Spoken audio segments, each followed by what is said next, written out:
गाभोडी मराठी चित्रपटाच्या यवतमाळात चित्रीकरण. आदिवासी बहुल भागात आदिवासी बांधवांना मिळणाऱ्या हक्काच्या शासकीय योजना त्यांच्यापर्यंत पोहोचत नाही. अजूनही या भागात रूढी परंपरा पाळल्या जातात. यवतमाळ जिल्ह्यात कुमारी मातेचे प्रमाण खूप आहे. कुमारी मातेला होणाऱ्या वेदना, त्यांना येणाऱ्या अडचणी या विषयावर गाभोड चित्रपट असल्याच्या चित्रपटातील कलावंतांनी सांगितले. गाभोडी या चित्रपटाचे संपूर्ण चित्रीकरण यवतमाळ जिल्ह्यातील पांढरकवडा झरी अशा आदिवासी भागात सुरू असून या चित्रपटाच्या दिग्दर्शिका या यवतमाळ जिल्ह्याच्या रहिवासी असल्याने त्यांनी कुमारी मातेवर गेल्या काही वर्षापासून अभ्यास करून त्यांना येणाऱ्या अडचणी, शासकीय योजना व विविध समस्यावर हा चित्रपट आहे. या चित्रपटामध्ये स्थानिक कलावंतांना सुद्धा काम करण्याची संधी मिळाली आहे.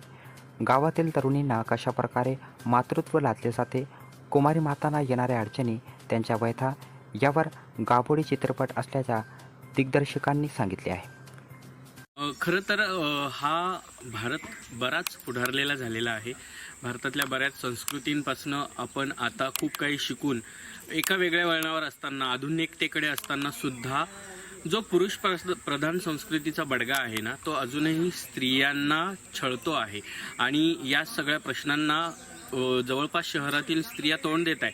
पण संविधानाने प्रत्येक तळागाळातल्या स्त्रीला याचा अधिकार आणि हक्क दिलेला आहे, हे आपण कुठेतरी विसरतो आहोत.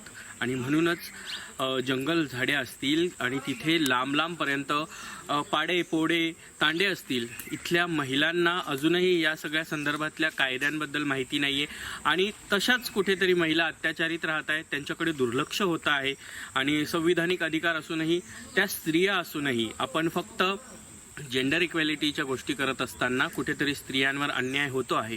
आणि मीही एक ट्रान्सजेंडर वुमन असल्यामुळे मला त्या स्त्रियांच्या या सगळ्या गोष्टींचा एक वेगळा पडदा या चित्रपटाच्या माध्यमातून पाहायला मिळतो आहे.